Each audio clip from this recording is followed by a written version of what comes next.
नमस्कार, मैं हूं दिनेश गौतम। टाइम्स नाउ नवभारत पर आप देख रहे हैं खबरों का roller coaster big and bold. आपके लिए जरूरी हर खबर आपके पसंदीदा अंदाज में, without waste of time, bulletin with no confusion. सबसे पहले वो खबरें जो आज खास तौर से रही बिग एंड बोल्ड, ये हैं आपके सामने। सबसे पहले तो मैं आपको बताऊंगा माफिया अतीक की 15,000 करोड़ की प्रॉपर्टी जब्त होने की बातों में क्या सच्चाई है। क्या अपने शौहर की विरासत को बचाने के लिए सामने आएगी शाइस्ता? आज ये खबर आपके सामने पूरी डिटेलिंग में। साहिल के इंस्टाग्राम चैट हिस्ट्री से पुलिस को ऐसा क्या मिला जिससे आरोपी का बचना लगभग मुश्किल है, ये भी आपको बताऊंगा। बरेली का आलिम पहचान बदलकर बन गया आनंद और फिर उसने लव जिहाद की बड़ी साजिश को अंजाम दिया। इस खबर की भी पूरी पड़ताल होगी और एलएसी पर चीन ने अब कौन सा नया पैंतरा चला, कैमरे में कैद सबूत आपको बताएंगे। शुरुआत करते हैं आज की इस बिग एंड बोल्ड खबर के साथ। अयोध्या से यह खबर, अयोध्या में दिसंबर या जनवरी में हो सकती है रामलला की प्रतिमा की स्थापना। प्रतिष्ठा कार्यक्रम में पीएम मोदी भी हो सकते हैं शामिल। श्री राम जन्मभूमि तीर्थ क्षेत्र ट्रस्ट के जनरल सेक्रेटरी चंपत राय का बयान, प्रधानमंत्री को चिट्ठी के जरिए भेजा जाएगा निमंत्रण। जनवरी में किसी भी शुभ मुहूर्त में होगी प्रतिमा की स्थापना। देश भर में 7 दिन तक चलेंगे इससे जुड़े हुए कार्यक्रम। और अगली अहम खबर भारत और नेपाल के रिश्तों से जुड़ी हुई। नेपाल के प्रधानमंत्री पुष्प कमल दहल प्रचंड ने पीएम मोदी से की मुलाकात। पीएम मोदी ने कहा, नेपाल के साथ अपने रिश्तों को देंगे हिमालय जितनी ऊंचाई। भारत और नेपाल के बीच तेजी से बनेगा रामायण सर्किट। नेपाली पीएम प्रचंड ने भी किया भारत के साथ रिश्तों की मजबूती का जिक्र। दोनों देशों के बीच कई मुद्दों पर समझौते, नई रेल लाइन बनाकर फिजिकल कनेक्टिविटी बढ़ाने का भी लिया गया फैसला। 4 दिन के भारत दौरे पर है नेपाल के प्रधानमंत्री। पीएम से मुलाकात के बाद राष्ट्रीय सुरक्षा सलाहकार अजीत डोभाल से भी मिले प्रचंड। और हिमाचल प्रदेश में कीरतपुर मनाली के बीच 4 लेन हाईवे पूरी तरह बनकर तैयार हो चुका है और बहुत जल्द प्रधानमंत्री मोदी इसका उद्घाटन करेंगे। इससे आपको क्या फायदा होने वाला है वो देखिए। कीरतपुर मनाली 4 लेन हाईवे बनने से सैलानी किसी परेशानी के कम टाइम में मनाली पहुंच जाएंगे। इस हाईवे पर 14 सुरंगें बनाई गई हैं, जिनमें सबसे लंबी सुरंग करीब 3 किलोमीटर है और यह सुरंग मंडी से आगे पंडो और टकोली के बीच बनाई गई है। वहीं सबसे छोटी सुरंग बिलासपुर के पास है, जिसकी लंबाई 465 मीटर है। अभी चंडीगढ़ से मनाली के बीच की दूरी 237 किलोमीटर है, लेकिन इस हाईवे के बनने से दूरी घटकर 190 किलोमीटर रह जाएगी। इससे न सिर्फ मनाली जाने वाले बल्कि रोहतांग होते हुए लद्दाख जाने वाले सैलानियों का भी टाइम बचेगा। कीरतपुर मनाली 4 लेन हाईवे का प्रोजेक्ट पूरा होने के बाद चंडीगढ़ से मनाली तक का सफर काफी रोमांचक होगा, क्योंकि पहाड़ों के बीच से गुजरते हुए 14 सुरंगें लोगों को यहाँ एक अलग अनुभव देंगी और साथ ही नदियों पर बने शानदार पुल भी इस सफर को रोमांचक बना देंगे। और माफिया अतीक अहमद की प्रॉपर्टी से जुड़ी हुई यह अहम खबर देखिए। अतीक के 15,000 करोड़ के रियल एस्टेट कारोबार पर कसेगा शिकंजा। ईडी की अतीक की बेनामी संपत्ति को अटैच करने की तैयारी। अतीक अहमद से जुड़े कई बिल्डर भी ईडी के राडार पर। अतीक की पत्नी शाइस्ता अतीक की हत्या के बाद से फरार। अतीक की संपत्ति की लिस्ट बनाने में जुटी हुई है ईडी की 15 टीमें। अतीक की में भी 100 करोड़ से ज्यादा की प्रॉपर्टी। और अगली अहम खबर प्रयागराज से।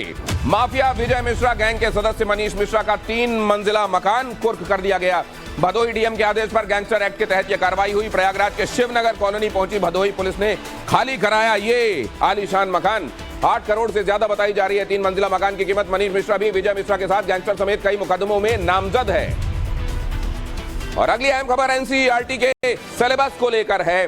10वीं की केमिस्ट्री की बुक में पीरियोडिक टेबल हटाने का फैसला लिया गया है। चार्ल्स डार्विन के विकास के थ्योरी ऑफ इवोल्यूशन के सिद्धांत को, जीवन की उत्पत्ति और आनुवंशिकता जैसे चैप्टर को भी हटाए जाने की चर्चा। और एनसीईआरटी ने फैसले के पीछे नहीं बताया कोई आधार। टीचर्स और मनोवैज्ञानिक बोर्ड के फैसले से खुश नहीं है। पीरियोडिक टेबल हटाने से बच्चों के केमिस्ट्री के सिद्धांत समझने में उनकी फाउंडेशन कमजोर होगी, विशेषज्ञ ये भी कह रहे हैं। और अगली खबर मणिपुर हिंसा से जुड़ी हुई। गृहमंत्री अमित शाह ने की है प्रेस कॉन्फ्रेंस। बताया मणिपुर के हालात अब आ रहे हैं काबू में। केंद्र सरकार के अलग अलग मंत्रालयों के 5 अधिकारी यहां मणिपुर में मौजूद रहेंगे। लोगों से अफवाहों पर ध्यान न देने की अपील। शाह ने कहा, प्रभावित लोगों के लिए जल्द तैयार होगा रिलीफ और रिहेबिलिटेशन पैकेज। 3 दिन पहले मणिपुर पहुंचे गृहमंत्री अमित शाह ने ताबड़तोड़ बैठकें कर यहां शांति बहाली के लिए प्लान बनाया। और क्या है गृहमंत्री के एक्शन प्लान से जुड़ी बड़ी बातें, वो आप समझ लीजिए। गृहमंत्री ने मणिपुर सरकार और बड़े अधिकारियों के साथ बैठक में वहां कानून व्यवस्था को दुरुस्त करने के आदेश दिए। साथ ही जो इलाके हिंसा से बुरी तरह प्रभावित हैं वहां राहत कार्यों में तेजी लाने के लिए कहा गया। इसके अलावा हिंसा में मारे गए हर व्यक्ति के घर वालों को 10 लाख रुपए का मुआवजा और परिवार के एक सदस्य को नौकरी का ऐलान किया गया। अमित शाह ने वहां के सभी राजनीतिक दलों के साथ बैठक कर शांति बहाली के लिए जरूरी कदम उठाए जाने की बात भी कही। इससे पहले जब 29 मई को अमित शाह मणिपुर पहुंचे थे तो उसी दिन उन्होंने राज्य सरकार और बड़े अधिकारियों के साथ बैठक कर उपद्रवियों से सख्ती से निपटने के आदेश दे दिए थे और फिर खुद हिंसा प्रभावित इलाकों में पहुंचकर गृहमंत्री ने लोगों से बातचीत की। अमित शाह कुकी समुदाय के लोगों से मिले और मैतेई समुदाय के प्रमुख लोगों से उन्होंने मुलाकात और बातचीत की। गृहमंत्री की इस पहल से मणिपुर में शांति के आसार बनते नजर आ रहे हैं, क्योंकि वहां हिंसा की असली वजह मैतेई समुदाय और कुकी समुदाय के बीच का संघर्ष ही है। और बुलेटिन में अगली खबर, जमीन के बदले नौकरी घोटाले से जुड़ी हुई। दिल्ली के राउज एवेन्यू कोर्ट में हुई मामले की सुनवाई। कोर्ट ने सीबीआई को चार्जशीट दाखिल करने के लिए दिया एक्स्ट्रा टाइम। लालू यादव के परिवार समेत 5 लोगों के खिलाफ दर्ज है मामला। कोर्ट में 12 जुलाई को होगी अगली सुनवाई। और बिग एंड बोल्ड में अगली अहम खबर, शराब घोटाले में फंसे मनीष सिसोदिया से जुड़ी हुई। राउज एवेन्यू कोर्ट ने ईडी मामले में सिसोदिया की 19 जुलाई तक बढ़ा दी है न्यायिक हिरासत। दिल्ली पुलिस ने कोर्ट से की सिसोदिया की वीडियो कॉन्फ्रेंसिंग से पेशी की मांग। पुलिस ने पेशी के दौरान भीड़ के चलते सुरक्षा का हवाला दिया और पुलिस की मांग पर फैसला होने तक वीडियो कॉन्फ्रेंसिंग से ही होगी सिसोदिया की पेशी। 2 दिन पहले दिल्ली हाई कोर्ट सिसोदिया की जमानत याचिका कर चुका है खारिज। और अगली अहम खबर, दिल्ली के साक्षी हत्याकांड से जुड़ी हुई। कोर्ट ने आरोपी साहिल की पुलिस रिमांड 3 दिन तक बढ़ा दी है। दिल्ली पुलिस ने की थी कोर्ट से 5 दिन की मांग। साहिल के फोन से चैट और दूसरे सबूत जुटाने में लगी हुई है दिल्ली पुलिस। आरोपी साहिल और साक्षी की इंस्टाग्राम चैट हिस्ट्री आई सामने। पुलिस ने कहा जांच में सामने आ रही अहम जानकारी, शाहबाद डेयरी इलाके में साहिल ने की थी साक्षी की चाकू से गोदकर हत्या। और अगली खबर, दिल्ली के चर्चित श्रद्धा वॉकर केस की। दिल्ली साकेत कोर्ट में दर्ज हुए श्रद्धा के भाई के बयान। केस में अहम गवाह ऑटो चालक मनीष कुमार राठौर के बयान भी कोर्ट में दर्ज हुए। श्रद्धा के भाई का आरोप, आफ्ताब करता था श्रद्धा के साथ मारपीट। श्रद्धा की मां को भी थी इस बारे में जानकारी। मां ने श्रद्धा को आफ्ताब का साथ छोड़कर आने के लिए कहा था। 12 जुलाई, 17 जुलाई और 18 जुलाई को होंगे गवाहों के क्रॉस एग्जामिनेशन। केस से जुड़े कुछ डॉक्टर्स के बयान भी इसमें किए जाएंगे दर्ज। और अगली अहम खबर, राजस्थान के जयपुर से। कृष्णा कॉलोनी से हिंदुओं के पलायन के मुद्दे पर नवभारत की खबर का असर हुआ है। यहां भूखंड के मालिक मुस्तकीम कुरैशी के खिलाफ नोटिस जारी किया गया है। मुस्तकीम पर अवैध तरीके से बिल्डिंग में मस्जिद बनाने का आरोप है। नगर निगम जयपुर हेरिटेज के उपायुक्त ने जारी किया है यह नोटिस। यहां पर आप देख रहे हैं, ये थे वो पोस्टर्स जो टाइम्स नाउ नवभारत ने ये खबर आपको प्रमुखता से दिखाई थी। अवैध निर्माण फौरन हटाने और दस्तावेज पेश करने का आदेश हुआ है। दस्तावेज पेश नहीं करने पर धारा 194 और 287 के तहत बुलडोजर वाली कार्रवाई होगी। और बिग एंड बोल्ड में अगली अहम खबर यह कि कर्नाटक के चामराजनगर में इंडियन एयरफोर्स का एक ट्रेनर एयरक्राफ्ट हुआ हादसे का शिकार। एयरक्राफ्ट में सवार थे 2 पायलट। हादसे में दोनों पायलट सुरक्षित हैं। हादसे के बाद का वीडियो भी सामने आया है। आग की लपटों में घिरा दिखाई दिया भारत का ये वायुसेना का ट्रेनर एयरक्राफ्ट। रूटीन ट्रेनिंग पर था इंडियन एयरफोर्स का ये विमान। हादसे की जांच के लिए दिए गए हैं कोर्ट ऑफ इंक्वायरी के आदेश। और इस तरह के अधिकारी कहीं भी टकरा सकते हैं, सावधान रहिएगा और परखते रहिएगा। पुणे क्राइम ब्रांच की गिरफ्त में खड़ा यह शख्स शातिर ठग है। आरोपी खुद को आईपीएस अधिकारी और पीएमओ में डेप्यूटी सेक्रेटरी बताता था और झांसा देकर काफी दिनों से लोगों को ठग रहा था। शातिर ठग अंग्रेजी, हिंदी समेत कई भाषाओं का जानकार है, जिससे लोगों को इस पर शक भी नहीं होता था। पुणे पुलिस के मुताबिक आरोपी कई सरकारी और गैर सरकारी कार्यक्रमों में पीएमओ का अधिकारी बनकर जा चुका है। शातिर जालसाज लोगों को बताता था कि वो सीक्रेट स्पेशल विजिट पर है, लेकिन उसकी ये चाल पुणे के एक कार्यक्रम में उल्टी पड़ गई। कार्यक्रम के आयोजकों को आरोपी पर शक हुआ तो उन्होंने पुलिस को खबर दे दी। पुलिस ने आरोपी से दस्तावेज और आई कार्ड मांगा, लेकिन उसके पास कुछ नहीं था। पीएमओ ने भी ऐसे किसी शख्स के कार्यरत होने से इनकार किया। पुलिस का कहना है कि आरोपी वासुदेव निवृत्ति तायडे उर्फ डॉक्टर विनय देव महाराष्ट्र के भुसावल का रहने वाला है। उसकी सारी करतूतों की जांच शुरू हो गई है। बिग एंड बोल्ड में आगे पॉलिटिकल खबरें, लेकिन उससे पहले ये क्विक 5 टेक्स। यूपी के प्रतापगढ़ से लव जिहाद का सनसनीखेज मामला सामने आया। आरिफ खान नाम के युवक पर नाबालिग का धर्म परिवर्तन कराने का आरोप है। नाबालिग के पिता ने अपहरण, आत्महत्या के लिए उकसाने और शारीरिक शोषण के आरोप भी लगाए हैं। पुलिस ने केस दर्ज कर जांच शुरू कर दी है। छत्तीसगढ़ के रायगढ़ में युवती की मौत पर बवाल मचा है। बहन की मौत को भाई ने लव जिहाद का मामला बताया है। आरोप है कि दानिश नाम के युवक ने पहले प्रेम जाल फंसाया और इसके बाद करीब 4 साल तक शारीरिक शोषण किया और फिर उसे मौत के घाट उतार दिया। फिलहाल पुलिस पूरे मामले की जांच कर रही है। यूपी के बरेली में भी लव जिहाद का मामला सामने आया है। मुस्लिम युवक ने आनंद बनकर हिंदू युवती से मंदिर में शादी की। आरोप है कि युवक धर्म परिवर्तन का दबाव बना रहा था। बदनामी के डर से छात्रा ने खुद को घर में कैद किया। देवरनिया थाने में आरोपी के खिलाफ धर्म परिवर्तन अधिनियम के तहत केस दर्ज हो गया है। मुरादाबाद से सपा सांसद एसटी हसन ने लव जिहाद पर विवादित बयान दिया है। कहा, अगर कोई मुस्लिम युवकों पर डोरे डालता है तो वो हाथ जोड़ लें। किसी लव, इश्क, प्यार और मोहब्बत के चक्कर में ना पड़े। नॉर्मल तरीके से भी शादी कर ली तो आप लव जिहाद में फंस जाएंगे और आपकी जिंदगी तबाह हो जाएगी। झारखंड के गिरिडीह में नाबालिग छात्रा से गैंगरेप के बाद उसकी हत्या कर दी गई। हत्या के मुख्य आरोपी मोहम्मद कैफ को पुलिस ने गिरफ्तार कर लिया। 2 आरोपी अब भी फरार हैं, जिनकी तलाश की जा रही है। वारदात के बाद वीएचपी और बजरंग दल ने लव जिहाद बताकर मशाल जुलूस निकाला और आरोपियों को फांसी देने की मांग की। और बिग एंड बोल्ड में अब आपको लिए चलता हूं सियासी खबरों की तरफ। 2014 में 400 प्लस के टारगेट को अचीव करने के लिए बीजेपी ने जनसंपर्क अभियान, जनसंपर्क अभियान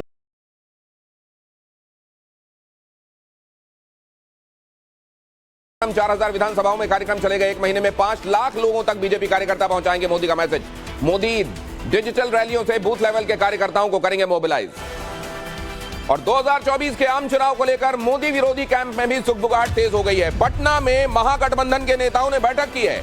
पटना में 12 जून को होगी विपक्षी नेताओं की बैठक। कांग्रेस समेत 24 दलों का भेजा गया है न्योता। 12 जून की तैयारियों पर चर्चा हुई है। कांग्रेस ने भी बैठक को हरी झंडी दिखा दी है। तेजस्वी यादव बोले, विपक्ष की ताकत देखकर भारतीय जनता पार्टी को लग रहा है डर। 2024 में बीजेपी को हम उखाड़ फेंकेंगे, उन्होंने ये भी कहा। और बिग एंड बोल्ड में अगली अहम खबर, बिहार में विपक्षी दलों की बैठक को लेकर बीजेपी एक्टिव हो गई है। 11 और 12 जून को बिहार में बीजेपी करेगी आंदोलन।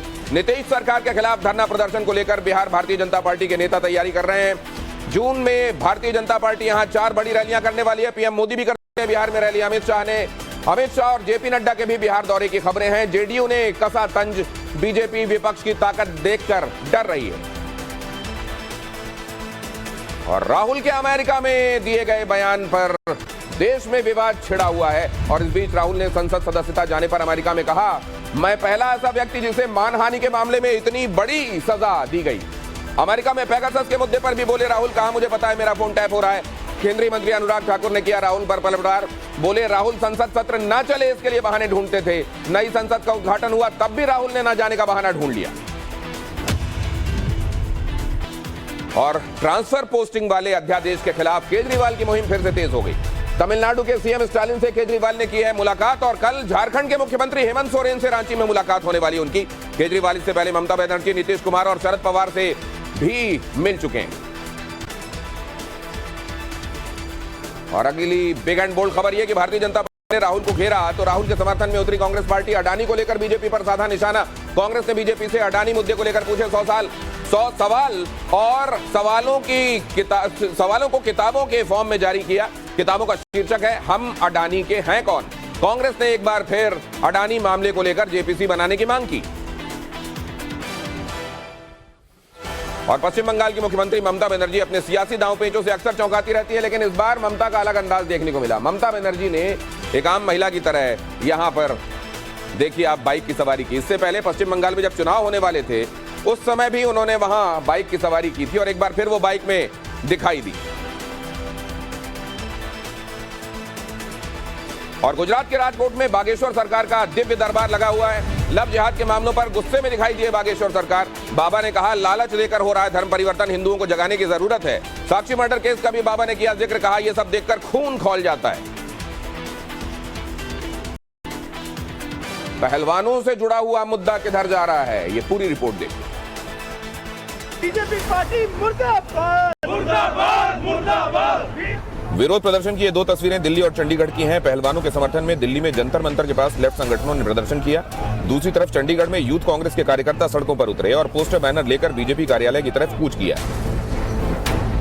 बृजभूषण शरण सिंह के खिलाफ रेसलर्स की लड़ाई ने पूरी तरह सियासी रंग ले लिया। बंगाल में टीएमसी ने भी रेसलर्स के समर्थन में प्रदर्शन किया। दूसरी तरफ भारतीय किसान यूनियन की अगुवाई में मुजफ्फरनगर में आज खाप पंचायतों की महापंचायत हुई। इसमें दिल्ली, हरियाणा, यूपी और पंजाब के खाप प्रतिनिधियों ने हिस्सा लिया। वहीं केंद्रीय मंत्री अनुराग ठाकुर ने कहा है कि रेसलर्स को दिल्ली पुलिस की जांच पूरी होने का इंतजार करना चाहिए। मंगलवार को प्रदर्शनकारी पहलवानों ने इंडिया गेट पर आमरण अनशन का ऐलान किया और अपने मेडल गंगा में विसर्जित करने हरिद्वार पहुंचे। हालांकि बीकेयू अध्यक्ष नरेश टिकैत के समझाने पर पहलवान मान गए थे। और इसी से जुड़ी हुई अगली अहम खबर आपको बता दूं, पहलवानों के पक्ष में मुजफ्फरनगर से खाप पंचायत से खबर। भारतीय किसान यूनियन नेता राकेश टिकैत का बयान, राष्ट्रपति और गृहमंत्री से मिलेगा खाप प्रतिनिधिमंडल। मुजफ्फरनगर के सोरम में हुई खाप प्रतिनिधियों की पंचायत। बीकेयू ने सरकार से बृजभूषण शरण सिंह की फौरन गिरफ्तारी की मांग की। और प्रधानमंत्री मोदी ने जनता के लिए मुफ्त की रेवड़ी से बचने की सलाह पॉलिटिकल पार्टीज को दी थी, लेकिन राजनीतिक दल इस फ्री की रेवड़ी की टेंडेंसी से बाज नहीं आ रहे। ताजा उदाहरण राजस्थान की कांग्रेस की सरकार का है, जिसने 100 यूनिट तक मुफ्त बिजली का ऐलान कर दिया। फ्री बिजली देने वाले कुछ राज्य और भी हैं, एक बार उनके बारे में भी आपको जानकारी देता हूं। दिल्ली में 200 यूनिट तक फ्री बिजली देकर की बातें करके सत्ता में आम आदमी पार्टी आई, और अभी भी सत्ता के पीछे यह बड़ी वजह मानी जाती है। पंजाब में आम आदमी पार्टी की सरकार जहां 300 यूनिट तक बिजली फ्री की जा चुकी है, और इसके अलावा कर्नाटक में चुनाव से पहले कांग्रेस ने 200 यूनिट फ्री बिजली का वादा किया था। छत्तीसगढ़ की कांग्रेस सरकार भी पहले ही 200 यूनिट तक फ्री बिजली की बात कर चुकी है, और इसी तरीके से हिमाचल में भी कांग्रेस ने 300 यूनिट बिजली फ्री देने का वादा किया था। हालांकि ये पूरे तौर पर वहां लागू नहीं हो पाया है, और अब चुनावी राज्य राजस्थान की गहलोत सरकार ने भी 100 यूनिट बिजली फ्री करने का ऐलान कर दिया है। यानी अब ये फ्री राजनीतिक बिजली एक बड़े हथियार की तरह सामने आ रही है राजनीतिक दलों के लिए, और जनता को इसके जरिए लुभाने की कोशिशें हो रही हैं। हालांकि प्रधानमंत्री पहले ही कह चुके हैं कि मुफ्त की रेवड़ियां बड़ी भारी पड़ने वाली। और अब आपको दिखाता हूं आज की कुछ और अहम खबरें बिग एंड बोल्ड पिक्चर। विदेश मंत्री एस जयशंकर आज से 6 दिन की यात्रा पर साउथ अफ्रीका और नामीबिया के लिए रवाना हो गए। वो केप टाउन में होने वाली ब्रिक्स देशों के विदेश मंत्रियों की बैठक में हिस्सा लेंगे। इस दौरान दक्षिण अफ्रीका के राष्ट्रपति सिरिल रामफोसा से भी उनकी मुलाकात होगी। दमोह हिजाब मामले में सीएम शिवराज सिंह चौहान ने बड़ा बयान दिया है। कहा, किसी भी स्कूल को अधिकार नहीं है कि वो किसी भी बच्ची को कुछ भी पहनने के लिए मजबूर करे। उधर गंगा जमुना स्कूल को लेकर शुरू हुए इस विवाद के बाद दमोह में हिंदूवादी संगठनों ने कलेक्टर को ज्ञापन सौंपा। एसपी विधायक रविदास मल्होत्रा और सारस के बीच दोस्ती देखने को मिली। मलिहाबाद में घायल अवस्था में मिले सारस का विधायक मल्होत्रा ने इलाज कराया और फिर उसे पार्टी दफ्तर लेकर पहुंचे, जहां अखिलेश यादव ने सारस का हाल जाना। इसके बाद सारस को लखनऊ चिड़ियाघर को सौंप दिया गया। मल्होत्रा के मुताबिक ये सारस कुपोषण का शिकार था। पंजाब के मुख्यमंत्री भगवंत मान ने Z+ सिक्योरिटी लेने से इनकार कर दिया है। मान ने कहा कि उन्हें पंजाब पुलिस पर पूरा भरोसा है। स्पेशल यूनिट पहले से तैनात है, अलग अलग यूनिट होने से कंफ्यूजन हो सकता है। केंद्र सरकार ने 1 सप्ताह पहले ही भगवंत मान के लिए Z+ सिक्योरिटी की मंजूरी दी थी। अमेरिकी राजदूत एरिक गारसेटी ने आज दिल्ली में बीजेपी अध्यक्ष जेपी नड्डा से मुलाकात की। इस दौरान कई अहम मुद्दों पर चर्चा हुई। गारसेटी ने भारत और अमेरिका के रक्षा सहयोग पर जोर दिया। कहा कि हम चाहते हैं कि भारत सुरक्षित रहे। गारसेटी ने यह भी कहा कि भारत अमेरिका के बीच गहरे होते संबंधों को पूरी दुनिया देख रही है। और अब देखिए big and bold international. LAC पर चीन की भारत को उकसाने वाली कार्रवाई। सैटेलाइट तस्वीरों से हुआ खुलासा। LAC के पास चीन ने बढ़ाया निर्माण। हेलीपैड, रेलवे सुविधाएं, मिसाइल बेस बनाए, सड़क और पुलों का किया विस्तार। होतन और एनगारी गुंसा इलाकों में तेज किया मिलिट्री इंफ्रास्ट्रक्चर का डेवलपमेंट।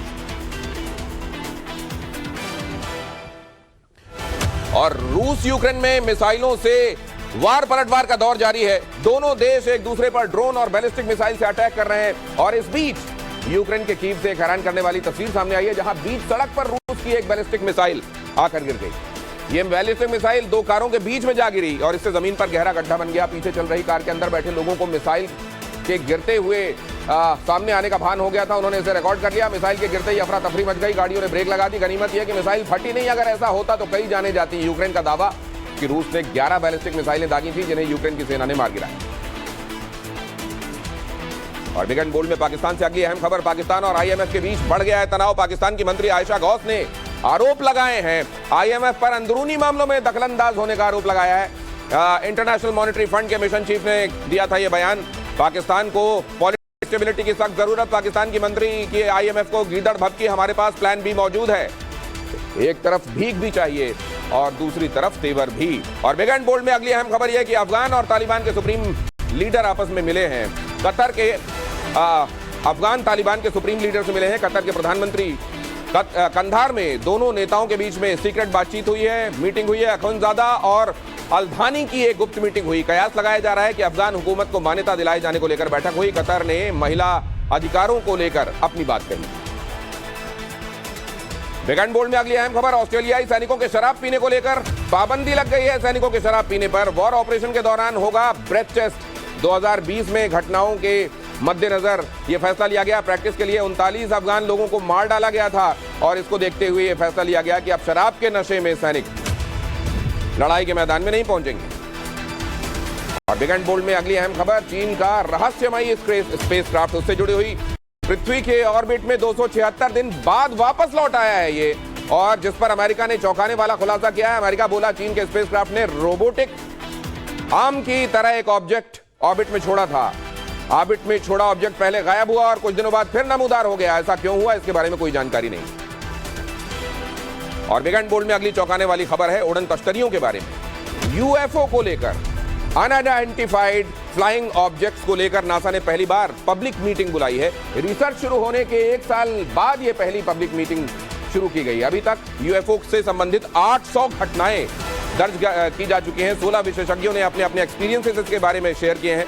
पूरी रिपोर्ट जुलाई के आखिर तक जारी हो जाएगी। पृथ्वी के बाहर भी जीवन मौजूद है, ये यूएफओज इस बारे में सीधा सीधा इशारा करते हैं और नासा इस बारे में रिसर्च करेगा। इसका मतलब यह है कि यूएफओ अब कोरी अफवाह नहीं रह गए। और बिग एंड बोल्ड में अगली अहम खबर, पृथ्वी को मिला एक और चांद। हवाई के पैन टेलीस्कोप ने खोजा नया चांद। 2100 साल से पृथ्वी के पास ये मौजूद था। अगले 1500 साल तक ये पृथ्वी के चक्कर लगाए। और बिग एंड बोल्ड में अगली खबर, अमेरिका के फिलाडेल्फिया से भीषण आग से जबरदस्त तबाही हुई। आग इतनी विकराल थी कि ट्रेनों की रफ्तार पर ब्रेक लग गया। बताया जा रहा है कि आग एक कूड़ा घर में लगी और देखते ही देखते पूरे इलाके में फैल गई, जिसके बाद हड़कंप मच गया। आग इतनी भयानक थी कि इसकी लपटें कई 100 मीटर दूर तक दिखाई दी। जहां आग लगी थी वहां पास से ट्रेन का रूट भी गुजर रहा था और ऐसे में सबसे पहले ट्रेनों को रोका गया और फिर फायर ब्रिगेड की गाड़ियों ने आग को काबू पाया। और अब आपको एक शाही शादी में लिए चलता हूं थोड़ी देर के लिए, आइए चलें। जॉर्डन के क्राउन प्रिंस हुसैन बिन अब्दुल्ला आज अपनी मंगीतर रज़वा उल सैफ के साथ निकाह कर रहे हैं। जरहान पैलेस से शाही शादी का गवाह बना। सोमवार से ही शादी के जश्न की तैयारियां शुरू हो गईं। भव्य समारोह में शाही परिवार के सदस्यों और करीबी लोगों के अलावा राजनयिक हस्तियां और तमाम देश के 140 खास मेहमान शरीक हुए। अमेरिका की फर्स्ट लेडी जिल बाइडेन भी समारोह में पहुंची। वहीं शाही शादी के लिए आज जॉर्डन में सार्वजनिक अवकाश घोषित किया गया है। इससे पहले बुधवार को जॉर्डन के राजा किंग अब्दुल्ला बिन अल हुसैन ने एक लंच का आयोजन किया, जिसमें 4000 से ज्यादा मेहमानों ने हिस्सा लिया। अम्मान के रॉयल कोर्ट में एक म्यूजिक और डांस प्रोग्राम भी रखा गया। पिछले हफ्ते रज़वा अल सैफ की मेहंदी की रस्म ने इंटरनेट पर तहलका मचाया था। उन्होंने सोने की कढ़ाई वाला सफेद गाउन पहना था। 17 अगस्त 2022 को क्राउन प्रिंस हुसैन बिन ने रज़वा अल सैफ से सगाई की थी। और बिग एंड बोल्ड में अगली अहम खबर यह कि इजराइल के जिस एयर डिफेंस सिस्टम आयरन डोम से दुश्मन थरथर कांपते हैं, अब उसका एक और वर्जन तैयार हो चुका है। आयरन डोम का यह वर्जन इजराइल की नेवी के लिए तैयार किया गया है। कितना घातक है इजराइल की नेवी का एयर डिफेंस सिस्टम, वो आपको बताता हूं। नेवी का एयर डिफेंस सिस्टम उसी मैकेनिज्म पर काम करता है जिस पर इजराइल का जमीन पर तैनात आयरन डोम काम करता है। अगर दुश्मन का कोई रॉकेट इजराइल के किसी जंगी जहाज को निशाना बनाने की सोचेगा तो आयरन डोम उसकी पहचान करके उस हवा में ही नष्ट कर देगा। इसके लिए सबसे पहले वो उस रॉकेट की पहचान करेगा, फिर एक वार्निंग का सायरन बजाएगा ताकि वहां मौजूद लोगों को सुरक्षित जगहों पर जाने का वक्त मिल जाए। उसके बाद ये एक काउंटर मिसाइल लॉन्च करके दुश्मन के रॉकेट को हवा में ही तबाह कर देगा। इजराइल के रक्षा मंत्रालय का दावा है कि समुद्र में तैनात होने वाला उसका आयरन डोम भी जमीन पर तैनात आयरन डोम के जितना ही प्रभावी और घातक है। समुद्र में इजराइल को सबसे ज्यादा खतरा ईरान से है, क्योंकि इजराइल के जंगी जहाज का अक्सर ईरान की तरफ से इजराइल के जंगी जहाजों पर अक्सर निशाना लगाया जाता रहा है। अब अगर ईरान ने इस तरह की हरकत की तो इजराइल की नेवी उसे मुंहतोड़ जवाब देने से पीछे नहीं हटेगी।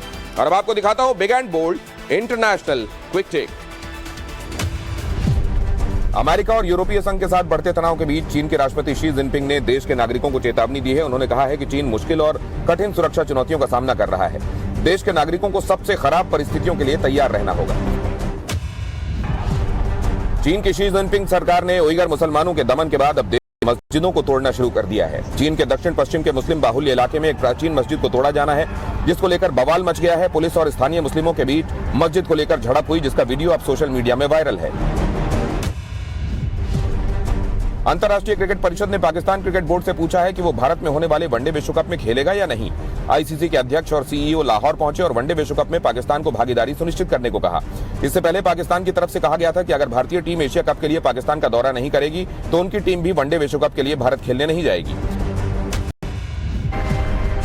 British academy of film and television arts यानी बाफ्टा ने 2024 के लिए पुरस्कारों की तारीखों का ऐलान कर दिया है। यह अवार्ड फंक्शन 2024 में 18 फरवरी को होगा। अवार्ड की घोषणा अगले साल 10 मार्च को होने वाले ऑस्कर अवार्ड से 3 हफ्ते पहले ही कर दी जाएगी। सिंगापुर में भारतीय मूल का एक व्यक्ति रातों रात लखपति बन गया। बताया जा रहा है कि भारतीय व्यक्ति जिस कंपनी में काम करता है उस कंपनी ने अपने कर्मचारियों के लिए स्क्विड गेम्स का आयोजन किया था और इस आयोजन का विजेता होने पर इनाम के तौर पर उसे 11.5 लाख रुपए मिले। स्क्विड गेम्स एक चर्चित कोरियाई ड्रामा है और उसी की तर्ज पर कंपनी ने अपने स्क्विड गेम्स का आयोजन किया था। और अब बिग एंड बोल्ड ट्रेंडिंग शुरुआत वेदर अपडेट के साथ। दिल्ली को लेकर मौसम विभाग का पूर्वानुमान क्या है? आज और कल भी दिल्ली के कई इलाकों में बारिश की संभावना, लेकिन 3 जून से फिर चढ़ेगा पारा। हालांकि पूरे मई में दिल्ली का मौसम सुहाना रहा। तापमान ने तोड़ा 37 सालों का रिकॉर्ड। 1987 से लेकर अब तक के दूसरी सबसे ठंडी मई रही। मई में 111 mm बारिश रिकॉर्ड हुई, जबकि आमतौर पर 19.2 mm बारिश ही इस महीने रिकॉर्ड हुआ करती थी। और बिग एंड बोल्ड में अगली अहम खबर, मई के महीने में 37 साल का ठंडा रहने का रिकॉर्ड टूटा। अब आपको बताते हैं जून में मौसम का मिजाज कैसा रहेगा। लोगों को जून में भी मई जैसी राहत मिलेगी या फिर लू के थपेड़े लोगों को परेशान करेंगे? मौसम विभाग का अनुमान है कि अभी जून के पहले हफ्ते में देश के ज्यादातर राज्यों में तापमान 40 डिग्री के नीचे ही बना रहेगा। पहले हफ्ते के बाद उत्तर भारत के कुछ राज्यों और पश्चिम भारत में पारा तेजी से ऊपर चढ़ेगा और इस दौरान कुछ इलाकों में अधिकतम तापमान 40 डिग्री के पार हो सकता है। उत्तर प्रदेश में 7 से 11 जून के बीच भीषण गर्मी पड़ने का अनुमान है। यूपी के कई शहरों में लोगों को तेज गर्म हवाओं से दो चार होना पड़ सकता है। हालांकि 18 जून के बाद यूपी में हल्की फुल्की बारिश का अनुमान भी मौसम विभाग ने जताया है। वहीं दिल्ली एनसीआर में जून का पहला हफ्ता हल्की फुल्की बारिश वाला रह सकता है। मौसम विभाग का अनुमान है कि अगले कुछ दिनों तक दिल्ली वालों को गर्मी और लू के थपेड़ों से राहत मिलती रहेगी। यानी कुल मिलाकर जून का पहला हफ्ता खुशनुमा बीतेगा, लेकिन उसके बाद प्रचंड गर्मी की मार देश के कई इलाकों पर पड़ सकती है। और बिग एंड बोल्ड में अगली अहम खबर और तस्वीर आपको दिखाता हूं। तस्वीर मध्य प्रदेश के खरगोन से है, जहां तेज आंधी में टेंट पतंग की तरह उड़ता हुआ नजर आया। यहां देखिए आसमान में उड़ता हुआ ये टेंट आपको नजर आ रहा है। ये टेंट के कपड़े पतंग की तरह आसमान में टंगे हुए हैं। खरगोन के कुसुम्बिया गांव में शादी के लिए टेंट लगाया गया था। अचानक गांव में जबरदस्त बवंडर आ गया और फिर जो कुछ हुआ वो ये तस्वीरें आपको दिखा रही हैं। 45 बाय 45 का टेंट और मंडप पतंग की तरह 200 फीट की ऊंचाई तक उड़ गए। आंधी ने ऐसी तबाही मचाई कि घरातियों और बारातियों को बगैर भोजन की जान बचाकर सामान बांधकर भागना पड़ा। और खराब मौसम को लेकर उत्तराखंड में 4 धाम यात्रा में हेलीकॉप्टर उड़ाने वाले पायलटों को अलग से ट्रेनिंग दी जाएगी। पिछले कुछ महीनों में हुई दुर्घटनाओं को ध्यान में रखते हुए फैसला लिया गया है। इसका मतलब यह है कि जितने भी पायलट 4 धाम यात्रा के रूट पर होंगे, हेलीकॉप्टरों को ऑपरेट कर रहे होंगे, उन्हें अब डीजीसीए अलग से ट्रेनिंग देगा ताकि उस तरह की दुर्घटनाओं को टाला जा सके जो पिछले कुछ महीनों में हुई हैं। 4 धाम यात्रा में हेलीकॉप्टर सेवा का सबसे ज्यादा इस्तेमाल केदारनाथ के रूट पर किया जाता है। केदारनाथ के लिए 3 जगह से हेलीकॉप्टर उड़ान भरते हैं, गुप्तकाशी से, फाटा से और सिरसी से। इन तीनों जगहों में अलग अलग कंपनियों के हेलीकॉप्टर सेवाएं देते हैं। गुप्तकाशी, फाटा और सिरसी से एक हेलीकॉप्टर को केदारनाथ तक पहुंचने में 10 से 15 मिनट का टाइम लगता है। इतना ही टाइम के केदारनाथ से वापस उसी हेलीपैड पर आने में लगता है। कभी कभार मौसम खराब होने की स्थिति में एक्सीडेंट की संभावना बढ़ जाती है, इसीलिए डीजीसीए ने पायलटों को अलग से ट्रेनिंग देने का प्रोग्राम बनाया है। और अब आपको दिखाता हूं big and bold quick take. Indian Institute of Science Education and ने नॉन टीचिंग पदों के लिए भर्ती निकाली है। कुल 77 वैकेंसी के तहत librarian, superintending engineer, assistant registrar, sports officer, medical officer, junior engineer जैसे पद शामिल हैं। ऑनलाइन आवेदन की अंतिम तारीख 14 जून है, जबकि आवेदन की हार्ड कॉपी के साथ जरूरी डॉक्यूमेंट्स भेजने की लास्ट डेट 26 जून 2023। वीकली एक्सपायरी के दिन शेयर बाजार में मुनाफा वसूली देखने को मिली और अंत में सेंसेक्स और निफ्टी गिरावट के साथ बंद हुए। सेंसेक्स में 193 जबकि निफ्टी में 46 अंक की गिरावट दर्ज की गई। आज रियलिटी, फार्मा, आईटी शेयरों में तेजी देखने को मिली, जबकि बैंकिंग और इंफ्रा शेयरों में दबाव रहा। उद्योगपति मुकेश अंबानी एक बार फिर दादा बने। उनके बड़े बेटे आकाश अंबानी की पत्नी श्लोका ने बेटी को जन्म दिया है। आकाश और श्लोका दूसरी बार पेरेंट्स बने। इससे पहले दिसंबर 2020 में उन्हें एक बेटा हुआ था जिसका नाम पृथ्वी है। टाटा इंडियन प्रीमियर लीग 2023 दुनिया भर में सबसे ज्यादा देखे जाने वाला डिजिटल इवेंट बन गया। रिलायंस जियो के डिजिटल प्लेटफॉर्म जियो सिनेमा पर आईपीएल के फाइनल मैच को 3.21 करोड़ लोगों ने एक साथ देखा, जो एक नया वर्ल्ड रिकॉर्ड है। राष्ट्रपति द्रौपदी मुर्मू की पहल पर राष्ट्रपति भवन आम लोगों के लिए हफ्ते में 6 दिन खोलने का फैसला किया गया। सिर्फ सोमवार और सरकारी छुट्टी वाले दिन आम लोगों के लिए राष्ट्रपति भवन बंद रहेगा। विजिटिंग आवर्स सुबह 9:30 से शाम 4:30 बजे तक होंगे। बुकिंग की सुविधा ऑनलाइन उपलब्ध रहेगी। देख रहे हैं बिग एंड बोल्ड स्पेशल, योगी का ऑपरेशन पाताल लोक एक्सक्लूसिव। अतीक गैंग की गॉडमदर अब गैंग लीडर शाइस्ता सदमे में आ गई। उसने बेटे की मौत के बाद पति और देवर की मौत पर जितने आंसू नहीं बहाए, उससे इतना आंसू अब बहा रही है, क्योंकि काली कमाई से खड़ी की गई अतीक की अरबों की प्रॉपर्टी भी अब मिट्टी में मिल रही है और शाइस्ता खाली हाथ की नहीं बल्कि पूरी तरह बर्बाद होने वाली है। फरारी काट रही शाइस्ता अतीक की नामी बेनामी संपत्ति को अपने नाम करा पाती, उससे पहले ही योगी सरकार का ऑपरेशन पाताल लोक उन्हें खाक में मिलाता जा रहा है। आइए देखते हैं सीक्रेट ठिकाने पर छिपी शाइस्ता को यह बड़ा सदमा कैसे लगा और कैसे लिखी गई उसकी बर्बादी की पूरी स्क्रिप्ट।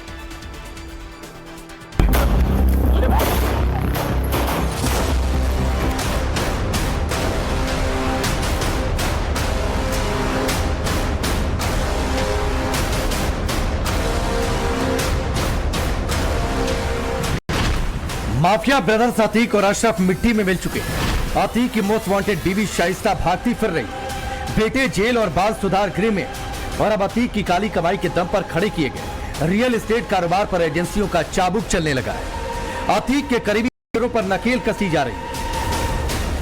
जो अतीक अहमद से जुड़े बिल्डर्स थे, जिन्होंने बेनामी जो है प्रॉपर्टीज को अवैध तरीके से खड़ा किया था, उस पर अब कार्रवाइयां हो रही हैं, उन बिल्डिंग्स को सील किया जा रहा है। माफिया नान अतीक अहमद की हत्या के बाद अब उसका आर्थिक साम्राज्य भी तबाही के कगार पर पहुंच चुका है। उत्तर प्रदेश से लेकर महाराष्ट्र तक फैले अरबों रुपए के रियल एस्टेट के कारोबार पर धीरे धीरे ग्रहण लग चुका है। काली कमाई के दम पर खड़े किए गए अतीक के अरबों के रियल एस्टेट कारोबार पर अब ग्रहण मंडराने लगा है और अब जल्द ही दफन होने वाली काली कमाई की अतीक की ये सल्तनत हुई। एक तरफ ईडी ने अतीक गैंग से जुड़ी प्रॉपर्टीज की छानबीन तेज कर दी है, दूसरी ओर माफिया के करीबी बिल्डर्स पर भी गाज गिरने लगी है। लखनऊ विकास प्राधिकरण ने एक्शन लेते हुए अतीक के करीबी मोहम्मद मुस्लिम के अवैध कॉम्प्लेक्स को सील कर दिया। लखनऊ में अतीक अहमद से जुड़े बिल्डर्स पर कार्रवाई शुरू हो गई है। एलडीए ने मोहम्मद मुस्लिम के एक बड़ी बिल्डिंग को सील किया है। शारदा नगर खंड में बड़ी सी इमारत आप देख सकते हैं, यहाँ पे देखिए बकायदा लिखा है कि एलडीए द्वारा सील 30/5/2023 को। ये बिल्डिंग जो है ये बहुमंजिली इमारत है, जिसमें एक गेस्ट जो है बैंक्वेट हॉल चल रहा था, इसे सील किया है 30 तारीख को एलडीए ने। ऐसे ही 12 बिल्डर्स जो है जो अतीक के बेहद करीबी थे, उनके प्रॉपर्टीज को, रो हाउसेस को, गेस्ट हाउसेस को और बैंक्वेट हॉल्स को सील करने का एलडीए ने काम किया है। दरअसल जो जानकारी है उसके मुताबिक लखनऊ में 12 अवैध कॉम्प्लेक्स और अपार्टमेंट का निर्माण जो है वो मोहम्मद मुस्लिम जैसे जो करीबी बिल्डर्स हैं अतीक के, उन्होंने कराया था। इसके अतिरिक्त जो जोन 2 में भी कॉम्प्लेक्स, बैंक्वेट हॉल और होटल समेत रो हाउसेस को भी सील किया गया है। एलडीए का कहना है कि शारदा नगर में जो है वो माधुरी पांडे के भूखंड पर अतीक के करीबी बिल्डर मोहम्मद मुस्लिम ने ये कॉम्प्लेक्स जो है निर्माण कराया था, जिसमें आरबीएम बैंक्वेट हॉल का संचालन किया जा रहा था। इसके अलावा कमला देवी और अन्य के नाम पर कानपुर रोड पर एलडीए कॉलोनी के सेक्टर डी में भी जो है व्यवसायिक उपयोग के लिए कॉम्प्लेक्स निर्माण कराया जा रहा था, उसे भी सील कर दिया गया है। एसबी इंफ्रा प्राइवेट लिमिटेड के कपिल सिंह जो है उनकी जो बिल्डिंग है उसको भी सील किया गया है। माफिया डॉन अतीक अहमद ने अपनी काली कमाई का बड़ा हिस्सा रियल एस्टेट में लगा रखा था। यूपी से लेकर महाराष्ट्र, राजस्थान, दिल्ली और हरियाणा के अलग अलग शहरों तक फैले प्रॉपर्टी बिजनेस में माफिया की काली कमाई लगी और खास बात यह कि 2 दर्जन से ज्यादा फर्म उसकी पत्नी शाइस्ता परवीन, उसके रिश्तेदारों और करीबियों के नाम पर है। लेकिन शाइस्ता फरारी काट रही है, अब ना कोई हिसाब रखने वाला है न मांगने वाला। अतीक अहमद की पत्नी शाइस्ता परवीन जो पूरे रियल एस्टेट कारोबार का हिसाब किताब रखती थी, वो भी पिछले 3 महीनों से लगातार फरार चल रही हैं। ऐसे में इस पूरे कारोबार का हिसाब किताब करने वाला कोई नहीं बचा है।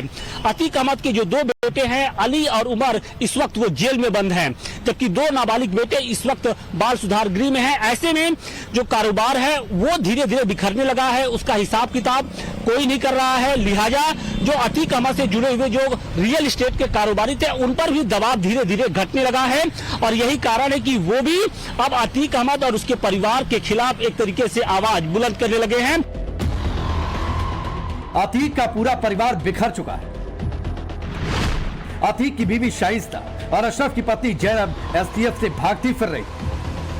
अतीक का बड़ा बेटा उमर लखनऊ जेल में बंद, दूसरा बेटा नैनी जेल में कैद, तीसरा बेटा असद झांसी मुठभेड़ में मारा जा चुका है। 2 नाबालिग बेटे बाल सुधार गृह में। उमेश पाल हत्याकांड में अतीक के चौथे नाबालिग बेटे के भी शामिल होने के सबूत मिले। नाबालिग बेटे पर ही आरोप है कि उसने शूटरों के लिए आईफोन के फेस टाइप की आईडी बनाई थी। अब तो अतीक का पूरा कुनबा ही आरोपी बनने वाला है, लेकिन अतीक गैंग की गॉड मदर शाइस्ता की गिरफ्तारी के लिए सबसे बड़ी तलाश जारी है। 3 महीने से ज्यादा हो गए, लेकिन उसका अभी तक कोई सुराग नहीं मिला। यूपी से लेकर कई राज्यों में पुलिस और एसटीएफ की छापेमारी फेल हो चुकी है। इलेक्ट्रॉनिक सर्विलांस और दूसरे तौर तरीके अभी तक फ्लॉप साबित हुए। तमाम दावों और एक्शन के बावजूद शाइस्ता अभी तक एक अबूझ पहेली साबित हुई। मगर अब यूपी के नए कार्यवाहक डीजीपी भी कह चुके हैं कि माफिया अतीक की बेगम शाइस्ता और उसके गुर्गे गुड्डो मुस्लिम की गिरफ्तारी उनकी प्रायोरिटी लिस्ट में। सिर्फ माफिया अतीक की फैमिली के सितारे ही गर्दिश में नहीं है। अतीक की काली कमाई को रियल एस्टेट में खपाने वाले बिल्डर से लेकर दूसरे कारोबारियों पर भी ग्रहण मंडराने लगा। जिनके नाम पर अतीक ने बेनामी संपत्तियां खड़ी की, वो भी रडार पर। दरअसल अतीक अहमद की कमाई का जो बड़ा हिस्सा था वो रियल एस्टेट के कारोबार से आता था।